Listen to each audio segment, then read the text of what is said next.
বন্ধুরা, আজকেও চলে আসলাম একটা নতুন রেসিপি নিয়ে। তোমরা দেখে বুঝতেই পারছো কী রান্না করব, তাও বলে দিচ্ছি। এই রেসিপিটা সবাই কিন্তু খুবই ভালো পছন্দ করো, আমিও পছন্দ করি এবং আমাদের পরিবারও সবাই পছন্দ করে। যাই হোক, আমি কিন্তু দেখলে হলুদটা দিয়েছি। আমার কিন্তু তেলটা আগে থেকে খুব গরম করে নিয়ে তারপরে গ্যাস কমিয়ে তেলটাকে ঠান্ডা করে তারপর আমি হলুদ আর লবণ দিলাম। কেননা বেশি গরম তেলে যদি তুমি হলুদ দাও, সেটা কিন্তু কালার আসবে না, পুড়ে যাবে। এবার আমি পেছনে যেটা কুচিয়ে রেখেছি পেঁয়াজটা, ওটা দিয়ে দিলাম।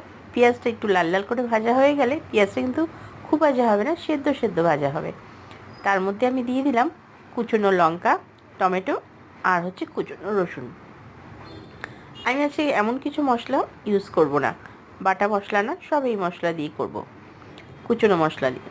এবার আমি দিয়ে দিলাম আসল জিনিসটা, অর্থাৎ আজকে করবো আমি গিলে মেটের চচ্চড়ি। এটাকে অনেকে কলিজা ভুনাও বলে থাকো। যাই হোক, এই রেসিপিটা কিন্তু সবার কাছেই খুব পছন্দের, যে যে নামেই ডাকো না কেন, পছন্দ কিন্তু সবার। তেমনি আমার খুব পছন্দের, তাই তোমাদের কাছে রেসিপিটা তুলে ধরলাম। এটা কিছু না, শুধু এগুলো দিয়ে কষাতে হবে। কষানোটাই হচ্ছে এটার আসল। এটা তুমি যত ভালো করে কষাবে, লাল লাল করে কষাবে, একদম তেল ছেড়ে দেওয়া অবধি এটা কিন্তু আমি কষিয়ে নেব। দেখতে পাচ্ছ কালারটা কত সুন্দর এসছে, আর পুরো কালারটাও চেঞ্জও হয়ে গেছে। এই মতো আর্ধেকের বেশি হয়ে যাওয়া মাংসে আমি কিন্তু দিয়ে দিলাম এই একটা মাত্র ডিম ফাটিয়ে। এই গিলিমিটের চচ্চড়িতে তুমি যদি একটা ডিম ফাটিয়ে এরকম করে করো, এটা কিন্তু অসাধারণ একটা স্বাদ আসে। আর ডিমটা দেওয়ার পরে কিছুক্ষণ ভালো করে নেড়ে নেড়ে কষাতে হবে, কারণ ডিমটা যেন এক জায়গায় দলা পাকিয়ে না যায়, তার জন্য। তারপরে আমি দিয়ে দিলাম এখানে আমি মিট মশলা।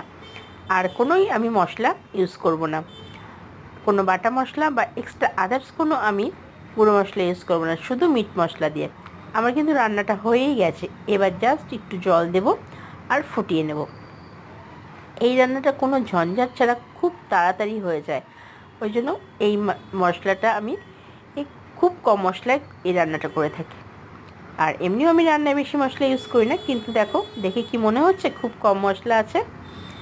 এইভাবে তোমরা করে দেখো, দেখবে খেতে খুব সুন্দর লাগবে। এটা তুমি রুটি, ভাত, শুধু শুধু সবেতেই খেতে পারো।